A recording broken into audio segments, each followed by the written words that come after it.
Ya, selamat sore teman-teman dan saudara-saudara yang saya kasih dalam Tuhan. Nama saya Ariel Heavenly, biasa dipanggil Ariel atau Ezra. Berumur 23 tahun. Hari ini Ariel mau bahas tentang hidup berkemenangan dalam Tuhan. Dan bagaimana caranya kita hidup berkemenangan oleh karena janji Tuhan.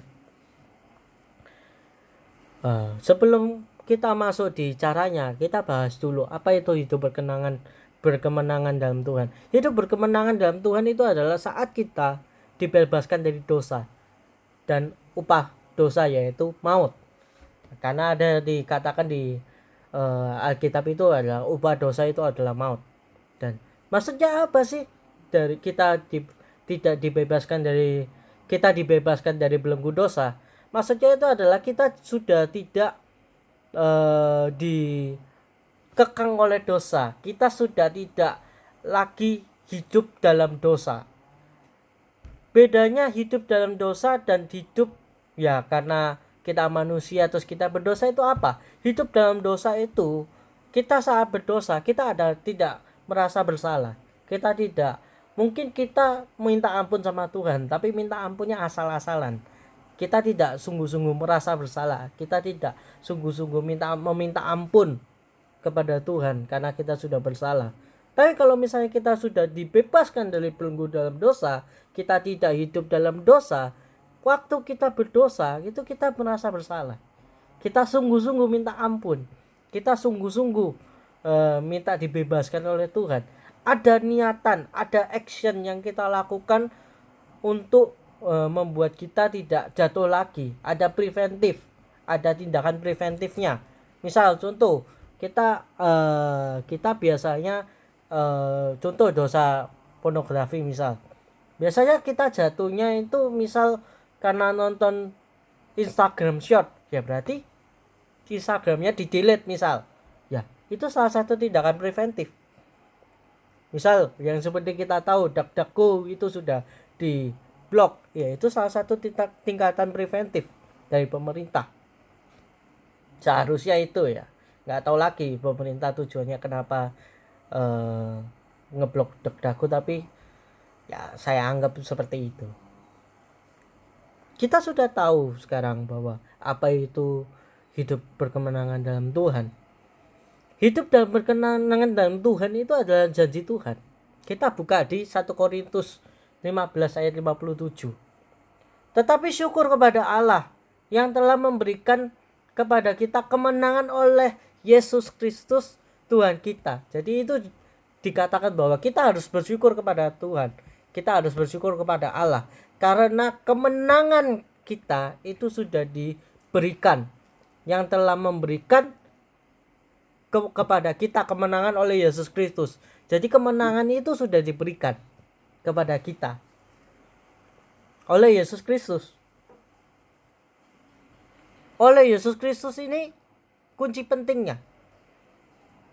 Jadi kita bisa hidup dalam kemenangan itu kalau misalnya hanya karena Tuhan Yesus. Hanya karena kita mengikut Tuhan Yesus, kita bisa hidup berkemenangan. Sama aja kayak masalah janji dan lain sebagainya. Misal orang tua kita menjanjikan orang tua kita, misal papa kita bilang, Rel, di kantornya papa itu ada iPadnya ini papa mau kasih ke kamu. Nah kalau misalnya Ariel tidak percaya sama papanya Ariel, kalau misalnya di kantornya papanya Ariel itu ada iPad dan iPad itu untuk Ariel, ya Ariel nggak akan menerima iPad itu gitu. Sama seperti janji-janjinya Tuhan, yaitu janji Tuhan, yaitu kita berkemenangan dalam hidup kita. Ya kalau misalnya kita nggak percaya sama Tuhan dan kita tidak mengklaimnya, ya kita nggak akan hidup berkemenangan gitu loh. Cara mengklaimnya gimana? Kita harus taat sama Tuhan. Kita harus menunjukkan kita kan percaya ya sama Tuhan. Karena kita percaya, kita pasti mengasihi dong. Nggak ada orang kita percaya sama orang kita nggak mengasihi orang. Misal kita percaya sama orang tua kita, kenapa? Karena kita mengasihi orang tua kita. Kita percaya sama teman-teman kita. Kenapa? Karena kita mengasihi orang lain. Kita mengasihi teman-teman kita. Jadi karena kita percaya, karena kita mengasihi orang-orang di sekitar kita dan orang-orang yang kita kasih, makanya kita percaya. Nah, kita buka di Yohanes 14. Yohanes 14 ayat 15.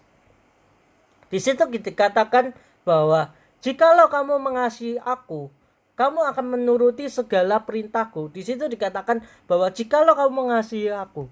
Kita kan tadi sudah setuju ya, bahwa kita percaya sama orang itu karena kita mengasihi. Kita percaya, dan untuk kita mengklaim janjinya Tuhan, yaitu kita hidup berkemenangan dalam Tuhan, kita harus percaya. Nah, namanya tanda ya kita percaya sama Tuhan, itu kita pasti mengasihi Tuhan kan. Nah, Yohanes 14 ayat 15 itu dikatakan bahwa kalau kamu mengasihi aku, turutilah segala perintahku. Jadi bisa kita simpulkan gitu loh, bahwa gimana caranya kita hidup berkemenangan dalam hidup kita hidup berkemenangan oleh kuasa Tuhan. Caranya ya turutilah Tuhan, patuhi semua perintahnya. Bukan berbicara tentang hukum Taurat ya, bukan, tapi perintah Tuhan, dua hukum kasih loh.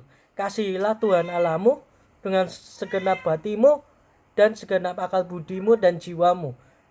Dan yang tidak kalah penting, kasihilah sesamamu seperti dirimu sendiri. Ya, kita harus patuhi itu. Tuhan berkata, jangan membalas kejahatan dengan kejahatan. Kita tidak membalas kejahatan dengan kejahatan. Tuhan berkata, kita harus peduli dengan orang lain. Kita harus mengasihi orang lain seperti kita mengasihi diri kita. Ya, kita mengasihi orang lain seperti kita mengasihi diri kita sendiri. Jadi bagaimana kita hidup berkemenangan dalam Tuhan? Ya, kuncinya adalah kita harus mematuhi Tuhan. Semua perintah-perintahnya kita harus mengasihi Tuhan dengan sungguh-sungguh. Kita harus mengasihi orang lain seperti kita mengasihi kita sendiri. Ada tutup pakai ayat Alkitab ini. Matius 6 ayat 33 sampai 34. Tetapi carilah dahulu kerajaan Allah dan kebenarannya, maka semuanya itu akan ditambahkan kepadamu. Sebab itu janganlah kamu khawatir akan hari esok, karena hari besok mempunyai kesusahannya sendiri. Kesusahan sehari cukuplah untuk sehari. Amin. Mari kita tutup dalam doa. Selamat sore Bapa, selamat sore Tuhan Yesus, selamat sore Roh Kudus. Tuhan, terima kasih atas kasih-Mu Tuhan. Pada hari ini Tuhan, kami sudah mendengarkan firman-Mu Tuhan. Kami sudah tahu apa itu hidup dalam berkemenangan itu apa, dan caranya hidup berkemenangan itu bagaimana. Kami sudah tahu Tuhan. Biarlah apa yang kami dengarkan tadi, pengetahuan kami ini dapat kami lakukan dalam kehidupan kami sehari-hari dan dapat menjadi pedoman hidup kami Tuhan. Terima kasih Tuhan. Terima kasih Tuhan. Biarlah segala apapun yang kami lakukan dapat menjadi berkat bagi orang-orang sekitar kami Tuhan. Terima kasih Tuhan. Dalam nama Tuhan Yesus kami berdoa. Amin. Thank you semua. God bless you. Bye bye.